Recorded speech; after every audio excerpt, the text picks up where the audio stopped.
Hello, ladies and gentlemen. This is your boy Stevie Ray. I am back again on the world's most dangerous radio show this week. Straight Shooting with Stevie Ray right here on the EdgeRadioTV.com. That's right, EdgeRadioTV.com. And we're right here in Midtown. Midtown is almost downtown right here in Houston, Texas. Midtown Bar and Grill. It's where the studio is set up, and this is where your boy resides now. You know, the old studio. You know what? You know, I told the bosses. I'm gonna tell you a real story. I told the bosses I didn't like the old studio. That's what I told them. I didn't like the old studio. I say for me to be here, I need something to inspire myself. I need to be inspired. So you know what they did? They said, okay, Stevie, this is what we're gonna do. We're gonna find you a new location. And guess what? They called me a few weeks later. And this is where your boy resides right now. Right here in Midtown. This is where everything's going on. This is more my style, you know? You know, because you got to realize something, guys. I've been all over the world. And when a person's been all over the world, he needs excitement. Something like Las Vegas, New York. I need excitement. Midtown is where it's going down. And that's where EdgeRadioTV.com is broadcasting from right now. Now, my partner in crime, Mr. Angel Corona, Angel is having some technical difficulties. He'll be in here in the next few minutes. As you well know, me and Angel have been doing this for quite some time. This is our first show at the new studio. Our first show. But be that as it may, he's in the house, you know, but this is what I told him, though. If you're not here when I start, then you got to sit down till I take a break. Because once Stevie Ray get to cooking, baby, it is on like a steaming pot of neck bone. And I don't like to be bothered. But we all know that, man. That's just how it goes. You know, I'm very, very proud to be a part of Edge Radio. I'm very, very proud. You know why? I've told you this before, but I'm going to tell you again. Because, see, I like being on the edge. That's right. That's right, Brandon. You know what's up. That's right, Harry. You know what's up. I like being on the edge, dog. Because for what I do, it's not for the weak at heart. You want to see a show that's for the weak at heart?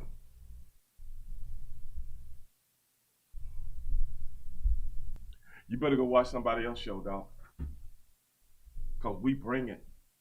We don't sing it. We bring it. And Edge is where I want to be. You know why? Because they don't put no restrictions on me. Yeah, me and my man Angel, we worked at other radio stations before, but you know what? They put restrictions on you, dog. You hear me talking? They put restrictions on me, man. And I couldn't stand it. But here on the edge, brother, I'm on the edge. Everybody that knows me knows when it's going down, your boy's going to be around because that's what I do. Now, if you want to be a part of this journey, we don't call it dangerous for nothing. I don't call my radio show dangerous for nothing because, sucker, you got to realize something, brother, I'm dangerous.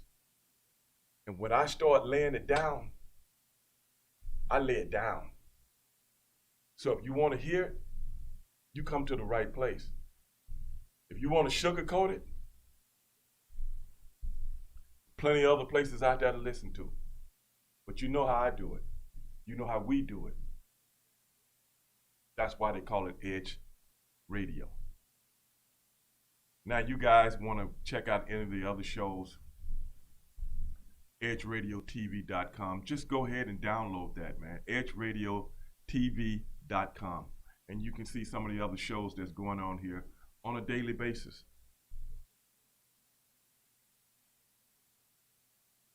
But I'll tell you some of the things that's bothering me. Me and Angel like to talk about combat. We like to talk about combat sports. We like to talk about MMA. We like to talk about boxing. We like to talk about pro wrestling. We also talk about everything else in between, some of the social unjust things that are going on in the world. You push my button, man, anything might come out. But at the end of the day, sucker, we on the edge. You know what I'm talking about, Dale. There go my brother in crime, John. He's listening. He knows. We go back 30 years. He knows. We didn't get to where we are by sitting at the bus stop. He knows. You gonna know it too. EdgeRadioTV.com got a good ring to it. But I don't like restrictions. But hey, we're gonna take a break. And we're gonna be back to talk about some things that's bothering me. I give you a hit for one of them Houston Rockets. I'll be right back.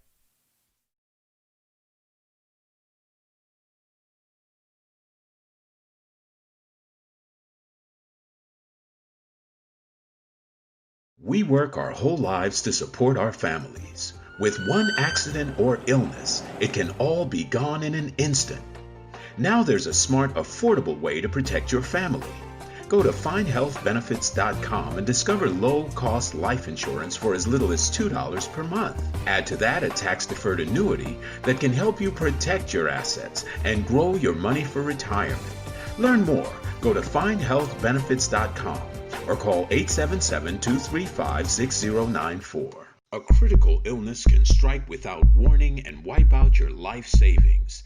In fact, it's the #1 reason for bankruptcy. Find Health Benefits offers an affordable solution. Get up to $50,000 if you get cancer, stroke, or a heart attack, giving you the peace of mind to focus on getting better while the plan helps you to pay your bills and medical expenses. Learn more. Go to findhealthbenefits.com or call 877-235-6094.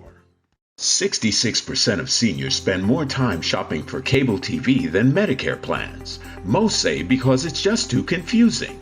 Laws change every year. The wrong plan could cost you thousands and prevent you from seeing the doctors you want. Introducing FindHealthBenefits.com. Save time, save money, see specialists without referrals. Go to FindHealthBenefits.com or call 877-235-6094 for this informative brochure. Society is on the edge. Let's bring them back. Edge Radio, because truth still matters.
When people stop talking to each other, society is on the edge. Let's bring them back. Edge Radio, because truth still matters.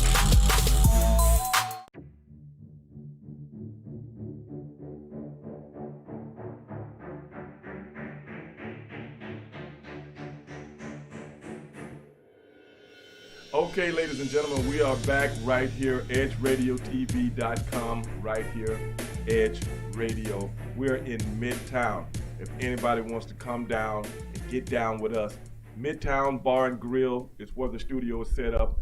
On the top, you want to come in and holler at your boy, come in and holler at your boy. And guess who we found? Guess who we found? You know, he was running around on the premises. He was knocking on the door. I told my producers, don't open the door. Don't open the door. You know, we in here handling business. So after I took a break, then I said, you open the door. You know, I have to get things right around here. You know, we have a certain decorum that we have to do things. And My man Angel Corona is in the house. Angel, what is going on? What is going on, big dog Stevie Ray? You know, for a minute, I thought we were stuck in the 90s. Why? It felt like Stevie Ray was shooting a promo at DDP, you know, some NWO type stuff. But, Stevie, have you heard about the Labor Day Classic? Yes. Well, this was a Labor Day traffic, Yes. okay? Yes. So my apologies. It won't happen again, Stevie Ray. Okay. But I'm excited to be back, hanging out with the big dog, talking sports. Right. What's on the mind? What's on the agenda today? You know what, man? You know, I saw something go on the ESPN ticker today. The ticker. Yes, the ticker. You know, What was that? it wasn't even worth anyone talking about. So they just put it on the ticker. It just scrolls The by. bottom line. Yeah. Nobody's looking at that. Who cares about that? But you know, your boy caught it because you know I have the vision of a hawk. That's right. Yeah, they thought nobody was going to see it, but I caught it. You were going to be called Hawkeye Yeah. at one point, right? Yeah, There you go. See? yeah. Man, do you know I saw Oscar De La Hoya? Oscar De La Hoya has been beefing lately about getting back in the ring at 47 years of age. Now, there have been a lot of guys that fought well into their 40s, even to their 50s. Right. But these guys hadn't taken off for many of moons. 13 years, I think, since this man been in the ring, 2007. 13 long years. Yeah, and I think Oscar's trying to get that scratch. I think he sees other people, other of his fellow boxing mates that are up there in age making these comebacks. You know, Floyd Mayweather. You know, all these guys, and I Right. think that he has that itch. You know, but there's a difference between having that itch Yes. and having that mindset that you actually have to go in there Right. to you're either gonna fight or you're gonna, as they say, die. They're willing to die in the ring at some time. Right. If you're not willing to fight or die, Right. you need to stay out of that ring. That's and I right. think De La Hoya, I think maybe he's party too much. Maybe he's having a little Maybe. bit too much fun. And I think he wants some more money in his pocket because, you know, as a fighter, Right. he would get so much more money. Yes. Because he's promoting himself Yes. and he's also fighting himself. Right. So is it a money thing? It can't be a money thing. Oscar De La Hoya has made probably up until Floyd Mayweather and all of those highway robberies that he granted us with over Right. the years. Do you know Oscar De La Hoya was the highest paid boxer in boxing history? Really? Yes. Over Money Mayweather. Before Before Mayweather, became money. yes, Right. because Oscar retired in 07. Oscar fought Floyd in 06. Right. So then Floyd went with Showtime and Al Heyman. And what did they do? I mean, it was the Brinks job, dog. You know what I'm saying? The Brinks job. But be that as it may, Oscar De La Hoya still has been promoting fights Right. for quite some time. So it can't be a money thing unless we know he likes to party. Yeah. Who knows how many lawsuits have gone down that we don't know anything about? I don't know. I'm a big fan of Oscar De La Hoya. Yeah, same Anybody here. out there that knows me, they know I've always put this man over because he always respected what me, my brother, and so many other people did for a living. You know, he used to come to events when we go out to LA. So I got nothing but the most respect for the guy. But what I saw on the ticker, you know, the ticker, Ticker. Julio Cesar Chavez calls out Oscar De La Hoya. Now, I thought it was Julio Jr. And the old man called out him. You know, You know what? The old man's probably a better fighter than his son at this point. And that's pretty bad to say. You know that is. I mean, the guy's what, 60 years old? Yeah. Somewhere up there? Guy's chiseled for a 60-year-old Oh, man, he stays I in mean, the shape. guy has a six-pack, He but stayed in the shape. If you put Julio Cesar Chavez Sr. against Julio Cesar Chavez Jr. and they didn't know each other, right now, he would knock young Julio out. yeah, it's definitely a I'm bet you would have to serious. take to Vegas and double down on that one. William is asking me, said, me and Booker should come back for one more run. What do you That's think? right. Yeah, look, they should do Oscar De La Hoya, Chavez Jr. versus Harlem Heat. How about that? Golden Boy Promotions, make it happen. Yeah, now that I could go for. Let's do that. Yeah, the money would be right. The money would be right. We can Yeah. do it. We can do a exhibition Yeah. boxing match. Yeah. A little tag team Yeah, boxing yeah, match. Yeah. Now that could work. I'll referee it. Yeah, most definitely. Yeah, let's do it. Yeah, we get the Edge Radio credentials, the whole thing. We take the whole family. That's right. Yeah, because I have concessions. I have concessions for the hotels. I have concessions for the promotion. Right. I have concessions. If everybody's not taken care of, then we don't do it. That's right. But dealing with somebody that dealt with a lot of things, that's just how it goes. My man Neil Pruitt's in the house, man. Neil Pruitt. What's going on, Neil? Neil, hey, don't speak to Neil, man. Never mind, Neil. He didn't do what he was supposed to do. What was that? He's supposed to go down to the CDC. Oh, that's right, in Atlanta, right? Yeah. He's supposed to get the inside scoop. Yeah. He's out there just hanging out on the couch, or what? He went down, knocked on the door. They told him, Neil, get out of here. You're not even welcome in. Get out. Now, what's that about, man? Neil Pruitt is supposed to have a stroke. I worked with this man for years. Right. For years. He's worked with some of the biggest productions in the United States of America. He goes down like Daddy Big Shot. Who is it? Neil Pruitt.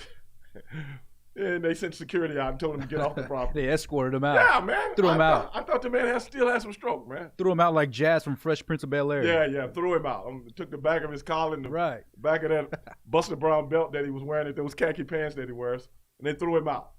Neil, from now on, brother, we're going to have to talk, man. I'm sorry for putting your business in the street, but this has been going on too long, man. It's been going on too long. So don't speak to Neil anymore until he does what he's supposed to do. Right. He's got to get something. Yeah, definitely. He's got to get something. He's got to bring something to the team. Yeah. He was hey, man, I'm going to go down and get the 411 on the coronavirus. Nothing happened. Yeah, he got the 411 off CNN just like the rest of us. Well, Stevie Ray, back to this De La Hoya thing. Yeah, sorry to get sidetracked. Since we're talking about these retired boxers, would you like to see Floyd Money Mayweather in the ring again? I would like to see Floyd Money Mayweather in the ring again, as long as it's not against some 13-year-old kid like last fight. From Japan. Yeah. I mean, come on, man. This was horrendous. Now, Manny Pacquiao, 40 years old. Mm-hmm. And he's still fighting 20-some-odd year age guys. Yeah. I mean, he just had a fight with Keith Thurman. He looked really good. And put him on his you-know-what. Yeah. Adrian Broner ran like he saw the devil coming at him. I mean, he had traction. He looked like Carl Lewis. Yeah, he did. He definitely did. He has little flashing trunks, which is where they were just and I'm like, zooming away. Little bitty Filipino. Mm-hmm. I'm gonna tell you something, Angel. I ain't never been scared of a man in my life, and I ain't never ran from a man in my life. Now you might get me. Right. Now, I'm gonna tell you a story. Let's go. Uncle Stevie time right here. I don't like to tell stories like this, unless it's on my podcast and people paying to hear it. Right. But I'm going to make an exception today. Right. I was in junior high. Probably 6'8" in junior high, huh? Oh, man, I wasn't very big. 225. No, I was like, walking down the halls. They gave you a bottom locker on purpose. No, man, they didn't do it. I wish, but it wasn't like that. Your boy was in the 7th grade. Okay. Albert Thomas Junior High. Now, I got 2 older brothers. They used to always beat me up. Then I got to a point where they didn't beat me up anymore. But it wasn't in the 7th grade, 11th grade or something like that. And these 2 guys, man, in junior high, they were 9th graders. And they said, hey, man, loan me $1. Still remember this like it was yesterday, bro. Because it stuck in old Ray Dog's crow for a long time. Now, I didn't really know. When you go to junior high, this is a new school. You got a few friends from elementary school. But, back in those days, get out of elementary school, a third of the kids go to this junior high, another third goes to this junior high, another third goes to the junior high that you go to. So you only got a few friends, And you can live right across the street from each other, the way they did things in the districts back then. These 2 guys said, hey, man, loan me $1. Man, I ain't got $1. So they jacked me up, man. They were much bigger than me. They jacked me up and they took my $1, bro. Because I knew I couldn't be. If it had been one of them, it would have been on. But it was 2 of them. And they were bigger than me at the time. Okay. Old Ray Dog, the next year, I started working on the sheetrock truck in the summertime. The year after that, my older brother gave me his old weight set. And I started working out, man. Started playing sports, organized sports. Found out I was a pretty good athlete. Found out I was a pretty strong-minded person. Years later, I saw one of those guys. Hadn't seen him since junior high. Years later, I seen this guy at a club that I was working at. And you know what came back to me? You want your dollar back. I want my dollar back, baby. Times it by 100. So I walked up in the guy's face. He's with his girl. Oh. He's with his girl. Did you take the girl too, Stevie? Didn't want the girl. You know what I said? He was walking in the aisleway and I got right in his face. I'm a little broader now. I'm a little taller now. That's right, yeah. And I'm 10 times meaner. Because fighting was my thing, man. People paid me to clean the clubs up. So one dude, I said, you remember me? He said, no, man. I don't remember you. I said, you remember when I was in Albert Thomas Junior High? When I was in the 7th grade and you and your boy jacked me up and took $1 from me? Now I know at this moment in time, he's thinking, this dude got to be kidding, man. It's, what, 10 years that went by. No, I ain't kidding. I'm dead serious. So I grabbed him in the collar right in front of his gal, put him up on the wall. How many feet did you lift him up? I don't know. I said, that was wrong what you did to me, dog. Then I could see the fear in the dude's eyes. Yeah, he probably had an accident on himself, too. I could see the fear in his eyes. And at that moment in time, something tapped me on the shoulder and said, brother, you wrong for this, man. You wrong for it. Don't do this. And I never felt so bad in my life, man. Because the revenge thing don't work, bro. Because I ain't built like that. I thought back as kids, these guys just being kids. But at that moment in time, if I didn't have the right upbringing, what would I have done to that guy? What would I have done? I put him down.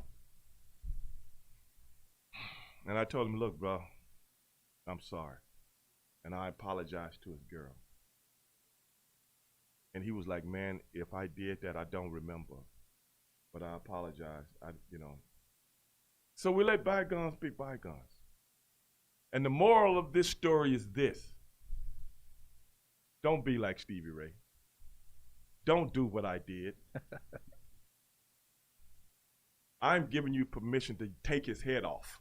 Not me, but you can do it. Right. You know? And get that money back. Yeah, get your money back, You might feel better. I'm just not built like that. But at one time, man, how people change, man. Yeah, definitely. Because that stayed in my crow for years. And at some of the things that we see that people do today to other people with no remorse. I don't understand that. I was just doing the show with Vince Russo the other night, and I told Vince this. I don't understand hate. And at the time, that was hate. But once you encountered it. Right, once you got to that breaking point, you decided to cool down and let it go. And that's something that's very mature, and it's something that, you stuck with this story for what, a good 15, 20 years. Yeah. So, but it's good that you guys cleared the air, And that's the moral to the story, ladies and gentlemen. True story. I can't make this stuff up.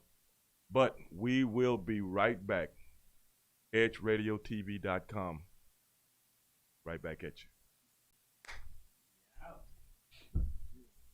You should have flipped them on the sideways. This is former Rocket Robert Reed. This is Mel Jewett of Athletes Unite.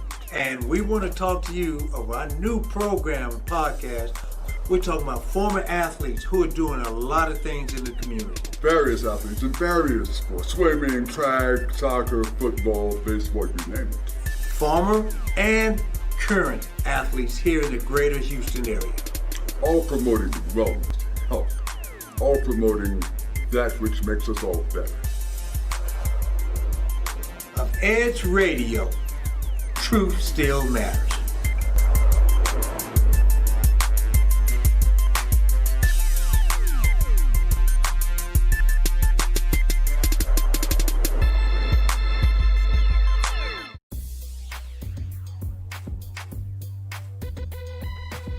The Natural Nation Network is really about taking control of your health physically, spiritually, emotionally, even intellectually, because there's so much out there in misinformation. There's a lot of people now that are suffering from all sorts of diseases that they really wouldn't have to suffer for if they had better information. And that's what we're here to do. Provide information that can save lives. The mind and the body are totally connected. Health can be really serious, and sometimes we just have to lighten it up a little bit while we're still providing substantive information. And my sort of mantra on the salsa dance floor is kind of similar. I tell somebody, if you make a mistake twice, it becomes a move. Okay. Tune into Natural Nation every Tuesday at 11 a.m.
Ladies and gentlemen, we are back again. EdgeRadioTV.com. You are listening to and watching live on television. The world's most dangerous radio show. Straight Shooting with Stevie Ray with my man Angel Corona right here in the house.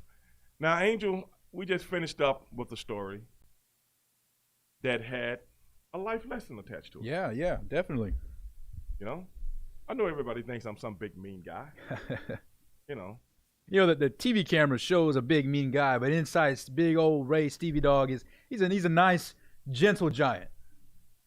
One time, let me tell you a story real quick. One time, this was years ago, but probably when I first met Stevie Ray, we were doing a radio show, and I had a flat tire, and it was about 8 o'clock at night, and Big Ray Dog was over here was in his NWO New World Order shirt, probably fresh from the 90s, right? And not only does he provide the jack, he actually ends up changing my tire all within like 10 minutes. And he looks at me, he goes, "Come on, man, you don't know how to change a tire. Move out the way." Changes it real quick. The fastest tire I've ever seen changed in my life. So that's the type of guy Stevie Ray is right there. Hey, man, I appreciate you not letting people know that I do things like that, man. We can't let everybody know that I do. Yeah, now everybody's in, hey, let me call Stevie Ray. I got a flat tire. You're my dog, you my dog. You know what I'm saying? If you're my dog, we go to battle together. That's right. That's just the way it goes, man. That's just the way I was raised, man. In the wrestling game, man, we would cut for each other. And guys that wasn't down for cutting each other, you don't mess with them. Because you got to be down for the team, baby. Every time everybody went out in that ring, it ain't about you. It's about the show. It's just like when anybody ever seen the Temptation movie. When David Ruffin wanted to be out in front of everybody and call the show David Ruffin and the Temptation. Or anybody ever seen the John Travolta movie Staying Alive? When John Travolta got the bit in the big play that was on Broadway, and the guy come down and said, "Hey, Monero, it ain't about you. It's about the show. Always about what you can do collectively. Collectively. And when you do things collectively and everybody on the same page, you can't lose. Cannot lose. But it's always that one joker that wants to, wants to stick out. Yeah, man, he wants the microphone and get out here and do his own dance moves. Hey, we practice these dance moves together, so, you don't want to get out and you want to do a solo. You want to be Michael Jackson. That's right, yeah. You know what I'm saying? You don't want to be Tito. You want to be Michael. Well, only one Michael. So that was different. But you see Michael get out and do his thing. But then you see Michael get back in line. I've seen the Jacksons live. Michael will come back. And brother, when I tell you on stage dynamite, that was the closest thing I ever seen to on stage dynamite. An explosion about to happen. Look at this. I'm getting goosebumps right now talking about something that I'll take to my grave. And I talked with my daughter about this, who's only, 25, 26 now. I've been talking about these kind of things with her since she was a little bitty kid. And I will always tell her, I wish you could have seen the kind of entertainment that I saw as a person her age, or even younger, all the way back to when I was in junior high. We were going to concerts. Nobody shot each other. Nobody got into a fight. Everybody was there for the show, not to be seen. You sit down, you paid your money, you watch something that you're not going to be able to see anywhere else. Yeah, definitely. That's a blessing within itself. And I always told her, if you get a chance, try to always go watch live entertainment, somebody that you like. Somebody that you like. And she's been doing that since then. And that's why I always say, it's about when you can look at people that put something together collectively, especially musicians, especially a whole band of people and all this stuff is in the pocket that they playing. It's like, man. It's like a big art show, right? I mean, at some point it's like, everybody's on sync. Everything's going according to plan. Yeah. It's just beautiful. Oh my God, man. It's beautiful. And that's what we are. We're beautiful. Team. We're beautiful. We are a team, brother. And when we bring it, nobody can. You know what? I got a hunch. I got a feeling. What's that? That we will blow this station up. I like that feeling. I got the same feeling, Stevie Ray. They say, what you always say is champions know champions, right? And game knows game. Game knows game. We're going to put this radio on the map. I think so. Because we're not like the Oscar De La Hoyas of the world. Okay, Oscar made a lot of money. Yeah, he made a lot of money. Now he wants to talk about getting back in the ring. Don't get me wrong. I want to party all night with Oscar De La Hoya. Oscar De La Hoya, if you're listening, I want to party all night. You want to party with Oscar? But I do not want to see him in the ring because I feel like that will hurt any pre-thought, any history books that Oscar has done before. You think if Oscar gets in the ring, it's going to be a DAZN. It's going to be one of his guys, of course, because it doesn't make sense for him to fight a cross-promotion guy. What if he fights Canelo? That's his own guy, so that would make a lot of money. I think that would create a big, big buzz. Think about it. 2021. Right. Cinco de Mayo. Right. Oscar De La Hoya versus Canelo Alvarez. I'll buy it. Everybody's going to buy it. I will buy it. We might have to go. Most definitely. That's just crazy right there. I will make sure that Oscar Hines gets us our credentials. Our 5-star hotel. If not, you see this full Nelson. Yeah. See this full Nelson right here? This is what I used to put on guys that didn't act right. And they get them some real act right. I put this full Nelson on and I start to crank. That's what I should have did to that guy from junior high, but I didn't do it. So this is what we'll say for Oscar. We'll make sure that he gets us our credentials. That's right. So we can go out to Vegas and do what we do. You think they have it in Vegas? I think they'll have it in Cowboy Stadium. You think they'll? I think because you think about it. It's 100,000+ you can fit inside that stadium. Right. It's centrally located for Hispanics, which is primarily your number one customer. That's true. I mean, I think people will fly in. There's enough hotels, enough restaurants. The only thing you can't do is you can't gamble. So maybe Vegas has De La Hoya in the pocket, but I think Arlington's a great spot for that. But venue. see, the thing is with the zone, what those guys are working for right now, everything is such a worldwide media thing. That's how they make their money. That's how Canelo got that $360 million contract. But see, what Canelo and they're trying to do the blueprint that Mayweather and his people did by fighting job guys and make them look like promote those job guys, and then you're watching the countdown, you're watching the embedded, whatever it's called, and you actually buy into. Right. That's what was so good about Money Mayweather. I mean, he had me buy into Margarito. He had you buy into what was that guy Guerrero. He had to buy into everybody. Come on. I mean, you go, wow, this is gonna be a good fight. Yeah. Robert Guerrero looked like both his shoes are tied together as he's trying to chase Mayweather around. Right. Yeah. I'm like, this is a but every single time it was always highlighting. Well, this guy has something that Mayweather's never fought before. Right. This guy has something. His hand speed, his footwork, his angles. It's always changing. Right. So they never use the same method twice. Canelo can't do that, man. I think people are too smart now. They're catching on to that. Yeah, brother. I mean, the template has already been drawn. Right. So it's like, first of all, Floyd and them pumped it up because they made him a heel. Yeah, exactly. And Canelo is a baby face. It don't Look work. At this is pro wrestling 101. Right. I'm trying to tell people this. It don't work with a baby face. It only works with the heel. That's right. Because people want to see the heel go down. How many times I lived this? My brother and I with Sherry. And somebody just praying that somebody would beat us for the titles because of all the stuff we talk. I remember one time I said something like, what did I say? I know I was in Orlando, Florida. And I'm like, look what WCW is doing. They're digging people up from the grave. Like the Jason and the Argonauts movie. To come and challenge me, my brother. I mean, my brother was trying to hold his laughter back. hold his stick. Because when we were kids, this movie, Jason and the Argonauts. And Jason, was like a movie based in the what is that? Empire days where they the gladiators. And, yeah.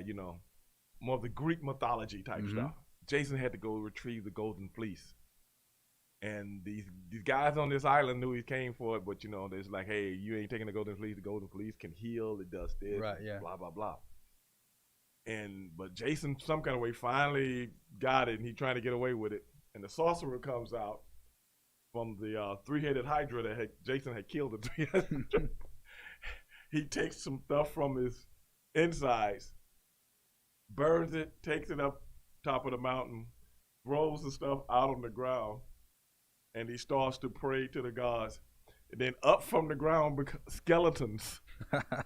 All the dead bodies. Yeah.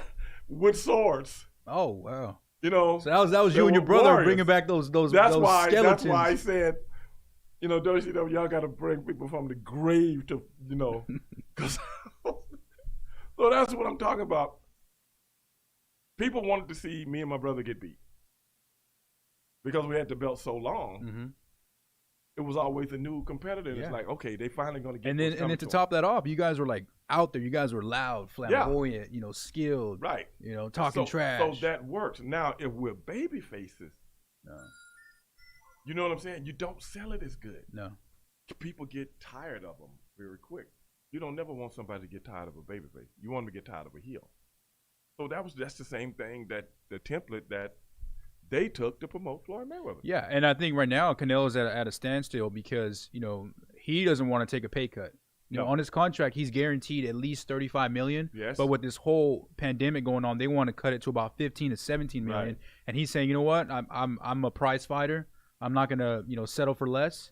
especially if you're going to want me to find a guy who can actually, maybe give me a good run like Billy Joe Saunders. So he's saying, from what I read, that he actually wants to sit out the rest of this year and wait till everything plays out because the guy wants to get paid. Well, the guy understands. I don't blame him for that. They're the ones put this contract up. I don't know what the stipulations are, as it pertains to the contract.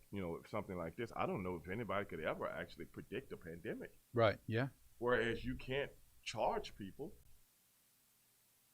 to come to a stadium because no stadiums are open. Even the boxing that we're seeing right now is in an empty stadium. So how are you going to really get the money to pay? Right. Ticket sales, concessions, apparel. You're talking millions and millions of dollars. Yeah. So everybody's taking a hit right now. And their money is not based on commercializing, with sponsorships and stuff like that. Their money is based on how many people watches these fights. And that can lead to, the zone saying, hey, you know what? 2021, we have to start off big. We have to make something big. We have to do a grand fight. And that De La Hoya versus Canelo would definitely skyrocket those sales. Especially if De La Hoya, because it's like they've been dropping little snidbits about them having heat. You got to follow the cookie crumbs. Yeah. And if it leads to that,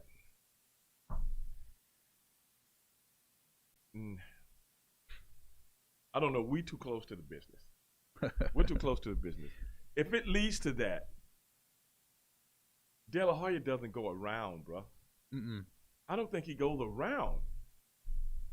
Not with a man like Canelo, unless they mutually agree behind closed doors. Right. Let's pity pat maybe for 2-3 rounds.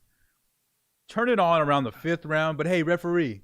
Right. Don't let him hit me with a hard shot. I think Canelo is probably tell Oscar, it don't matter, man. Go ahead and hit me as hard as you want. You can't hurt me. You can't hurt me anyway. So you can't hurt me no how. So after 5 rounds, I'm gonna break your rib cage. Because I don't like you no how. And I think that's a good story because you can either make De La Hoya the good guy or make him the heel. I think either way it sells. Right. And I think the end result of this fight, I think De La Hoya and Canelo can be, say they, mended fences and now that they're all good, Right. I could write it out for them. Yeah, let's do it. I could write it out for them and I could give them the play-by-play, round by round, left hook, overhand. I think I could. You know what I'm saying? Yeah. I mean, why not? If Floyd Mayweather can fight an MMA guy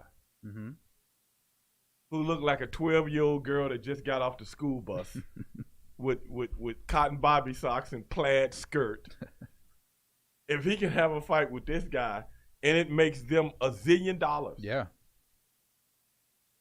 I think we're looking at the same thing, Angel. Yeah, I mean, I think De La Hoya is smart by leaving these small little hints every now and then. Right. And then, boom, we show up 2021, Canelo versus De La Hoya.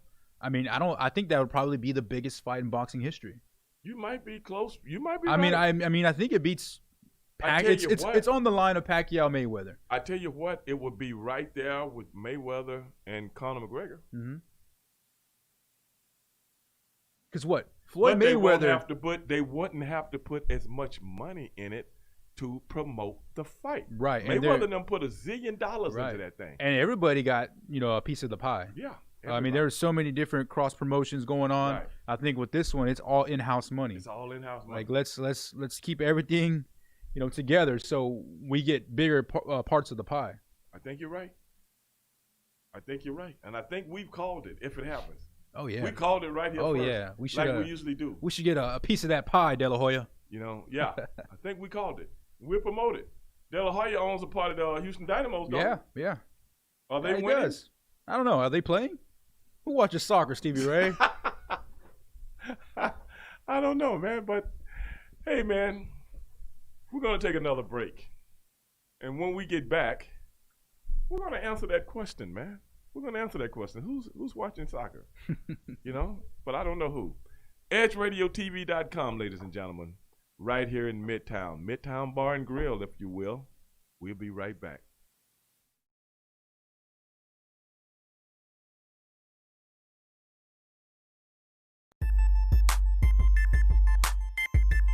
This is former Rocket Robert Reed. This is Mel Jewell of Athletes United. And we want to talk to you about our new program and podcast. We're talking about former athletes who are doing a lot of things in the community. Various athletes in various sports. Swimming, track, soccer, football, baseball, you name it. Former and current athletes here in the greater Houston area. All promoting wellness, health. All promoting that which makes us all better. Of Edge Radio, truth still matters.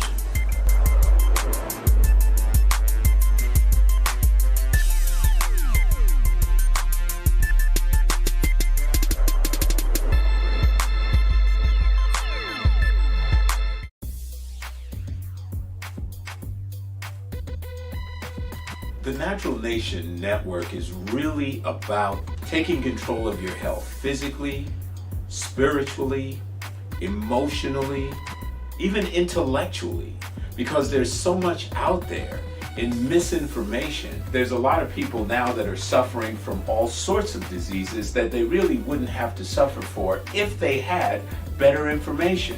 And that's what we're here to do. Provide information that can save lives. The mind and the body are totally connected. Health can be really serious, and sometimes we just have to lighten it up a little bit while we're still providing substantive information. And my sort of mantra on the salsa dance floor is kind of similar. I tell somebody, if you make a mistake twice, it becomes a move. Okay. Tune into Natural Nation every Tuesday at 11 a.m.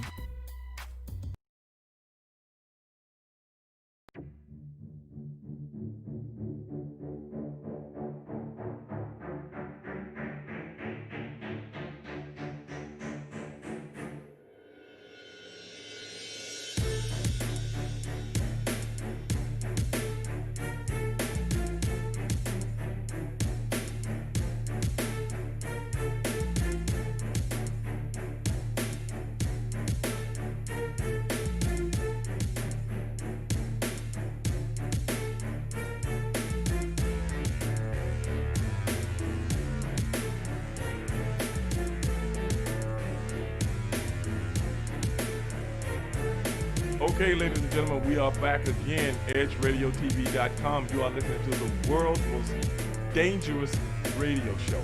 And the reason we call it dangerous is we're dangerous. We bring it, every day. Midtown Bar and Grill, this studio, who I personally made sure that they come to this area of Houston, Texas. The heart of Houston, Texas. Because this is what's going down.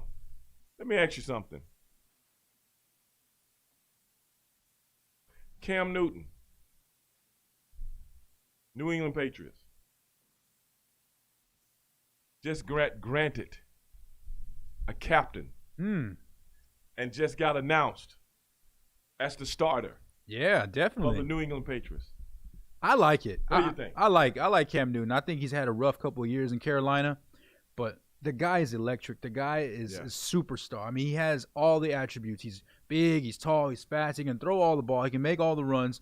He knows his procedure as far as options, looking and whatnot. I think this coaching change, I think it's going to benefit him, and I think people are sleeping on the Patriots. I think Cam Newton, there's still a threat in the AFC. Most definitely. I mean, I don't see him digressing at all. I mean, he's not like he's up there in age. I mean, he had a couple of minor injuries that might have affected his play, but at the end of the day, Cam Newton is still a baller. Cam Newton is the real deal. This is something else that's the real deal. Josh McDaniel. He will look at Cam Newton on film. He will find out what Cam Newton is good at and what he's not good at. And what Josh McDaniel is going to do is take the attributes of a Cam Newton, and those are the game plans he's going to carry into a game.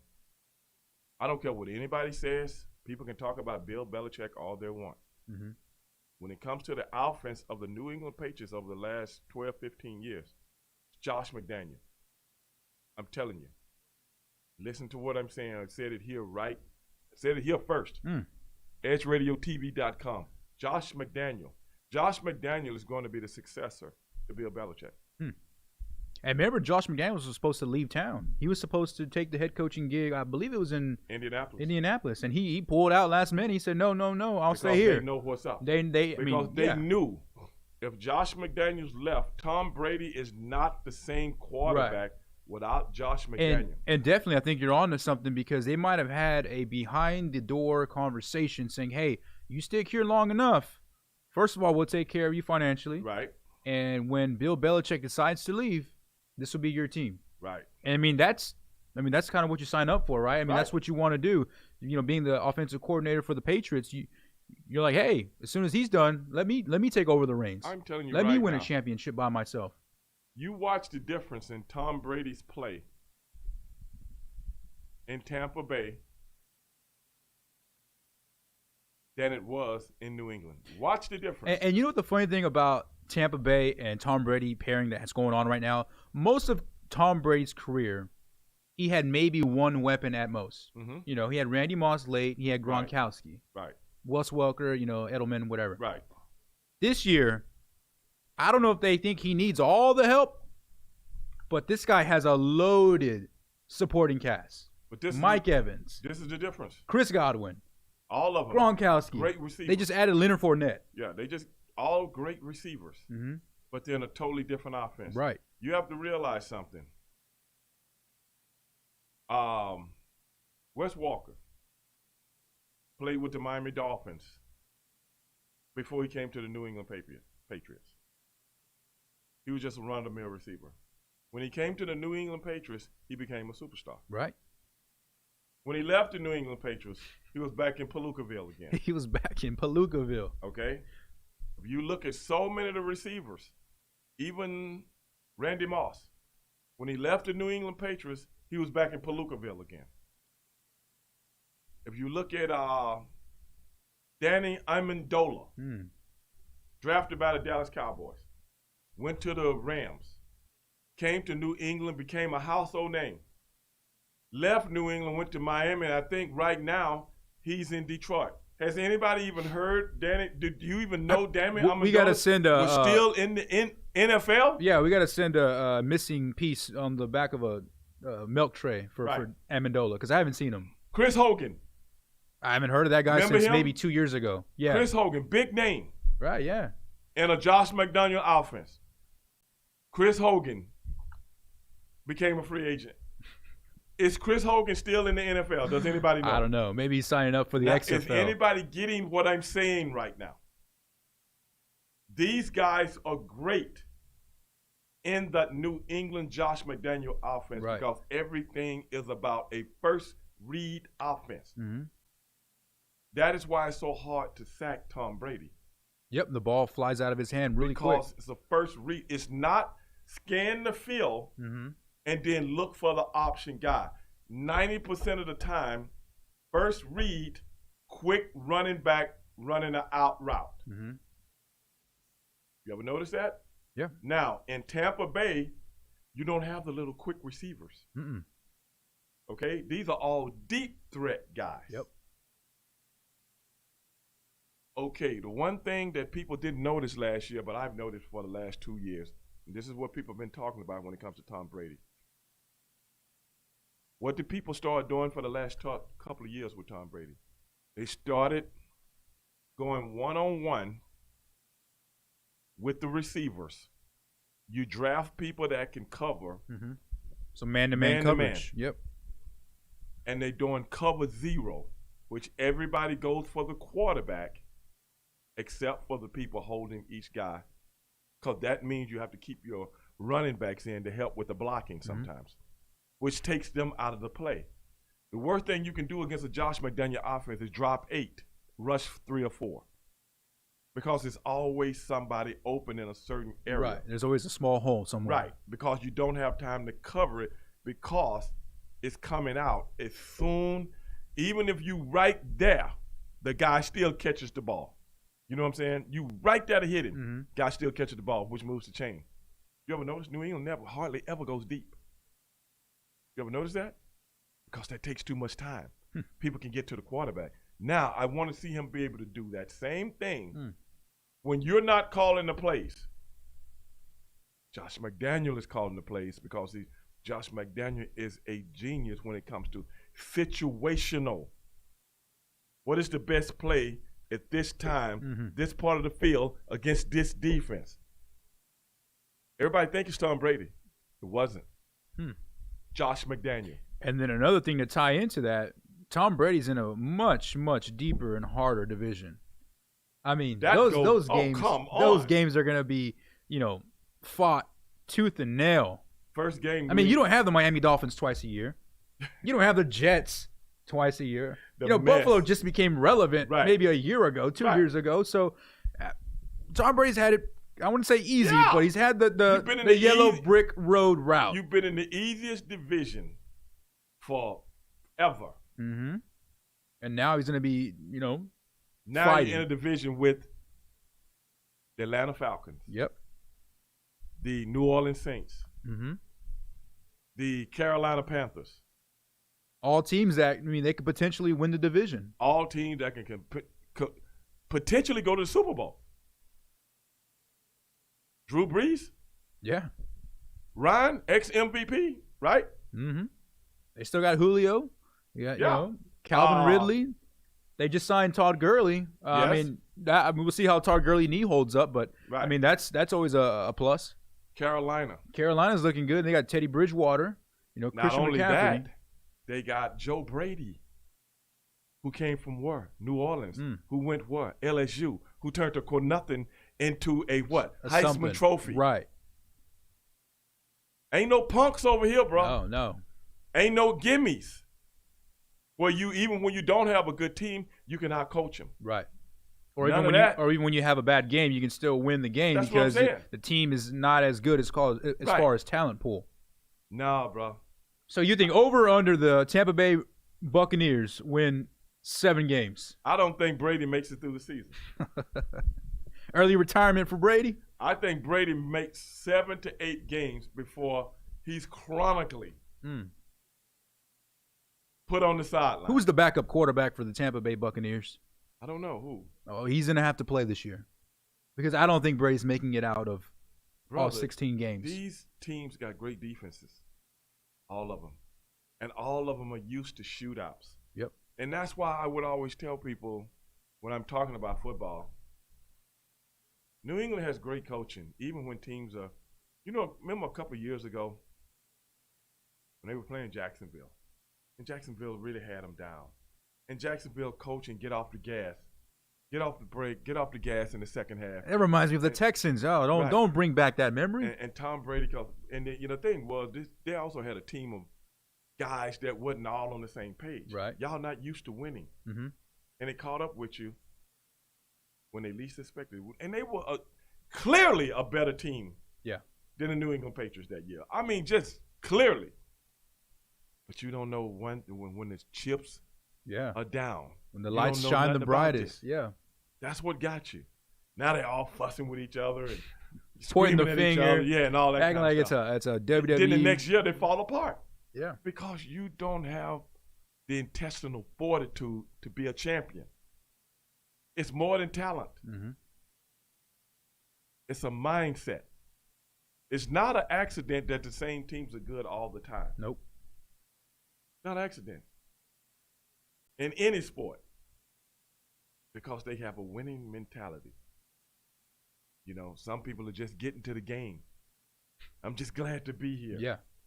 I'm glad to put on my jersey, take my cool picture, get about 1 million likes on Instagram, and I'm good to get my paycheck. Yeah. The Antonio Browns of the world. Squabbling with the baby mama kids. Yeah, come on, in the man. driveway, and everybody's watching. You kidding me? And you're proud of that. You didn't want to know why nobody wants you on their team. All the talent in the world. Right. But that's what I'm talking about. Winning in a team sport, it's about the team. How much do you have to give the team? And if you're not there to give it everything, bro. If I was a head coach in any sport, any division, collegiate, professional, I would record what you just said. Actually, I would have them fly you to their establishment, I give 'em and right. you'll give them a pep talk. Yes. You get those guys ready to go to war. Yes. Get those guys ready to sweat, bleed, and cry. Stevie Ray needs to be a motivational speaker to these teams, and I guarantee you they'll have success. Guarantee you. Hey, brother, like I said, it's about the show. It's about the game. It's about the team. And if you're not down with that, then you're not down, brother. You're not down to be a winner. That's right. Anybody can talk about individual type success. Anybody can talk about that. But man, when you put that ring up and shows all that hard work that you went out there and got it done, nobody can ever take that away, bro. Nope. And you didn't do it because somebody was sitting at the bus stop. You did it because everybody bought into what's going on. That's why Alabama, people can say what they want about Alabama, but Nick Saban builds, he only wants people with character. Character. I mean, that place is just like a junior academy. But what I'm saying is this. We live in a country of 340 million people. A zillion of them know how to play football. So you telling me only the good ones go to Nick? No. I just know what to do with this kind of talent, and you don't. It's that simple. Because over here, and Nick Saban and Belichick, all buddies from the same game, you notice how that works? Yeah. I don't care if I got a quarterback who ain't a Heisman Trophy candidate. I don't care. Because these plays that we won, because I know you better than you know your own team, and I'm going to put my team in position to win. And you're going to give up. At halftime, you already done. Most of the team already done. Right, yeah. Most of them don't even want to come back out. Right. Because I could have sworn I studied that play. And all of a sudden, when they ran that play, I'm in the wrong position, and the guy just ran by me. So what did he do? It's one thing to have great athletes. It's another thing to have great execution. And that is where I was talking about when it came to Josh McDaniels. He doesn't have to have the greatest athletes to make the sticks move. It's about executing. Can you get out here and execute this play? Because in practice, we're going to run it 35 times from 15 different formations. Can you remember it? If you can remember it, you get to play. If you don't remember it, you get cut. It's that simple. It's more intellect. And that's when Tom Brady became, if you look at Tom Brady, man, he's not the most gifted quarterback in the world, but you ever notice every time somebody played in the Patriots offense, they did pretty good? You ever notice that? Yeah, definitely. Brian Hoyer. Was it Brissett? Brissett lit up the Texans one time as well. Jacoby Starting Brissett. Job. Yeah. You got all these guys that played in that offense got starting jobs somewhere else. That's not an accident. I'm sorry. Because Josh McDaniels, I'm going to show you how to play quarterback. Don't worry. Now, when you go somewhere else, that's on you. You know what I'm saying? Right. But if you hit that first read, he should be open. So that's why I'm saying Tom Brady, with those old 43-year-old slow legs, and somebody doing cover zero, and you ain't got enough protection, and the man is moving 4.5 seconds, and he weighs 275 pounds, and he gets the right angle on you, in the words of the late, great Deacon Jones, yes, he should go to the hospital. Because I'm trying to put him on the critical list. That's real talk. And ladies and gentlemen, EdgeRadioTV.com, right here, Midtown Bar and Grill. You can come by and holler at your boy and get something to eat at the same time. We'll be right back.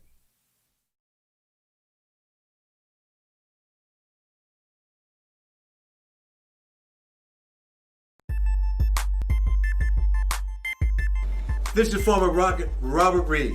This is Mel Jewell of Athletes United. And we want to talk to you about our new program and podcast.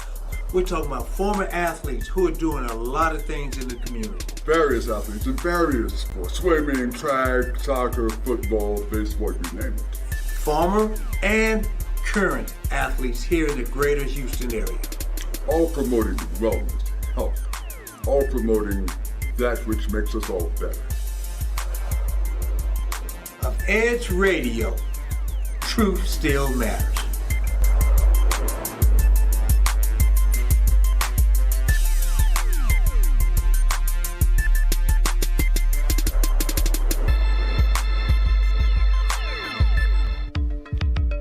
Are you a small business owner concerned about the downturn in the economy? Top business leaders like Mattress Mac and Warren Buffett will tell you that now is the time to promote your business more than ever. People need your services. Your business needs an edge. Learn about special advertising packages for small businesses right here on Edge Radio. Find out more, give us a call at 281-744-0446. That's 281-744-0446. Edge, because truth still matters.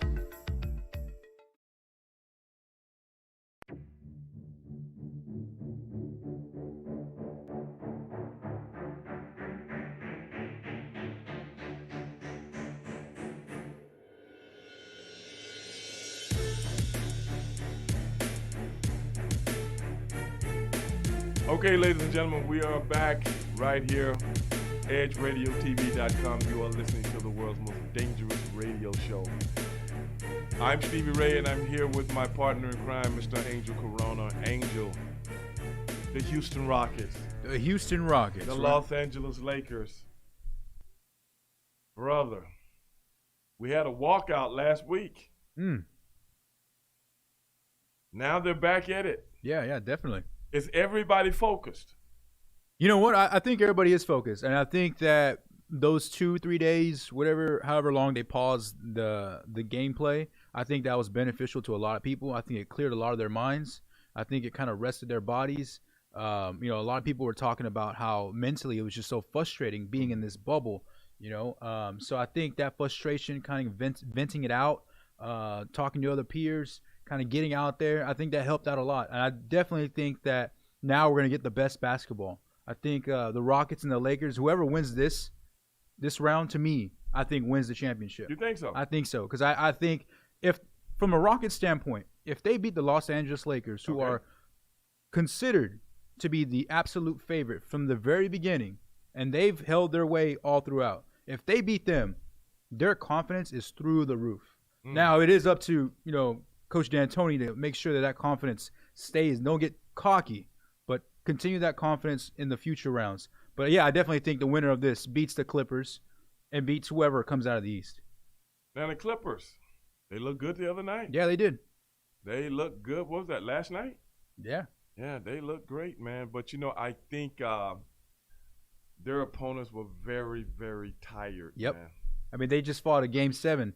Yeah. So, and that's going to happen, with tonight with the Los Angeles Lakers and the Rockets. I mean, we just came off of Game 7. Very Lakers, emotional. You're right. Yeah, very last minute. Right. The Rockets, James Harden didn't play very hot. Right. But that's once in a blue moon. I definitely think tonight. Well, then he I'm comes looking out. at Tony Kornhauser, who should be banned from television. As far that as guy. I'm Yeah, that concerned. guy needs. I'm burying everyone on this show. You need to be buried. Tony Kornhauser, Skip Bayless, these guys. I'm sorry, television has passed you by. And I think we need some younger guys out there talking about the sport. And I think No if they have a disrespect problem to with them. that, they can knock on old Stevie Ray's door. Yeah, please. And we'll see what goes from there. And these guys say some of those. James Harden, he's the guy. He's got to have a big game in the 7th game. Based on what? What ball did you ever dribble? What ball? What ball did you ever catch? What ball did you ever pitch? None. And to say stuff like that, sports is not like that. Sports, a lot of times, is organic. Mm-hmm. Goes back to what we were just talking about. Okay, I didn't have a big game. It could be fatigue. It could be what the other team is doing. But you just can't turn it on and turn it off because some geezer Some guy who can't even shoot a layup properly. Right. Is in a studio he somewhere. Probably can't even walk and chew gum at the same time, Exactly. Stevie Ray. And you want to say, James Harden, if you're a superstar, if you're the guy, MVP, you got to do it. No, if you're going to put it in that context, you have to do it every single solitary night. Everybody's not built. An athlete uses his body. Right. They're not machines. I mean, they're not human beings. And you said James Harden had a terrible game. He even said it on national television. Yes. He said, I played like fill in the blank. Right. But what did he do? He made that play. He made that block in that last minute. And that's why he was so pumped up. Right. People are, why was he cursing? No.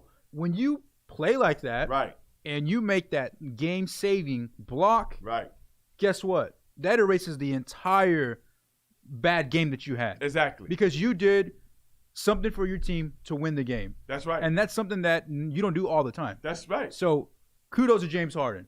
Kudos to James for having a bad game, but sticking with it and making that. Not only did he make the block, but he was very agile. He was like a cat. But for someone to. And he bounced up and dodged that ball. Left-handed.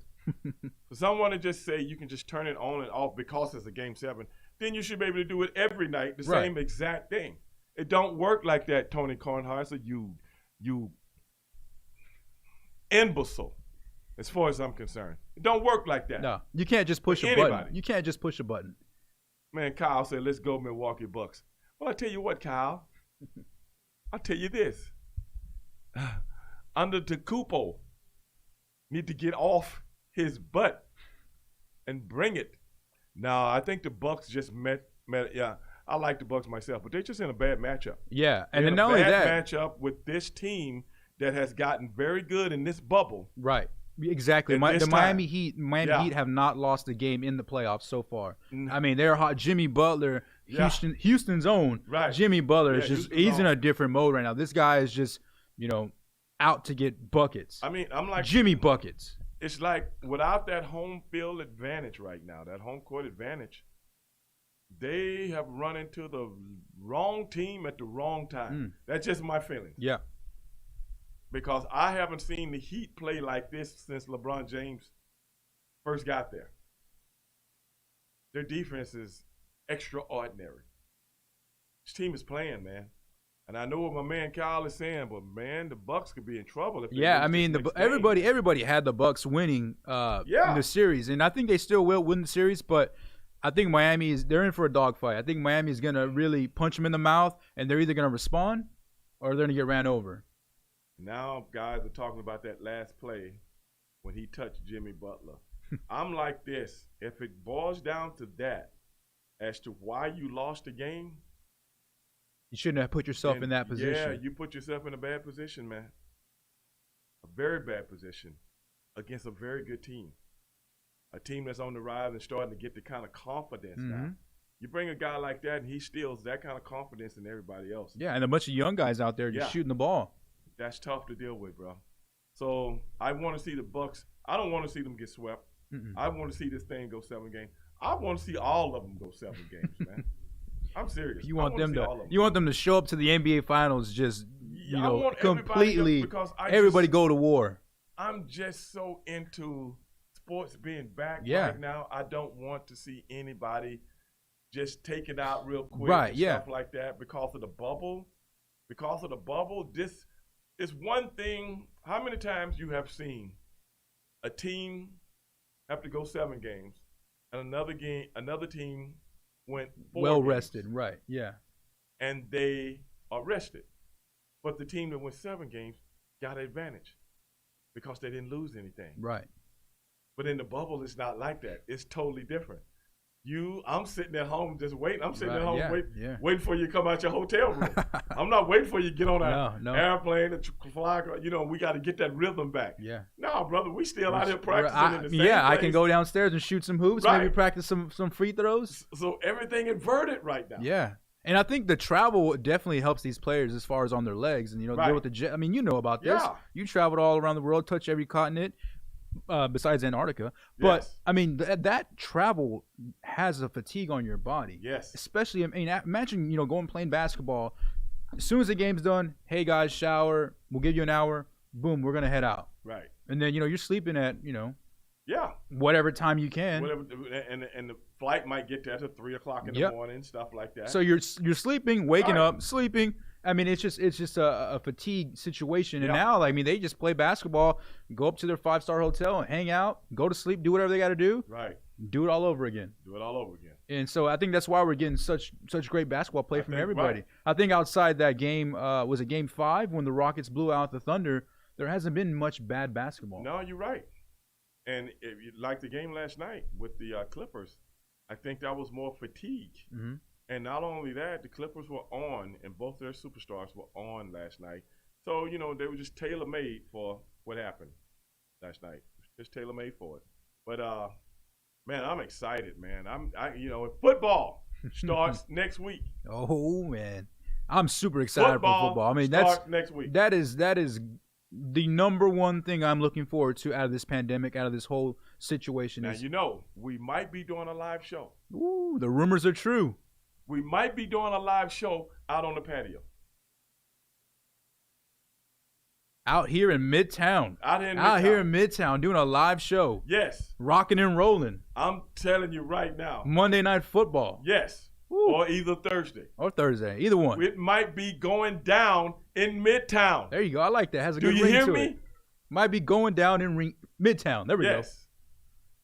On the patio. On the patio. Put a jukebox out there. Yeah. Get some good food. Get some good drinks. We'll show these people what's really going on. Definitely. Put the game on.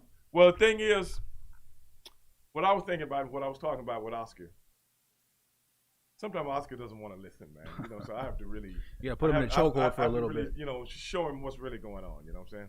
He's such a driven person. You know, so this is what I proposed: a happy hour from 5 to 7. I like happy hours. It's over when the game comes on. People just watch the game. We're not really right, because no one wants to listen. You know, to us to chop it up while the game's going on. I mean, we're good, but but sometimes people want to watch football. Right, and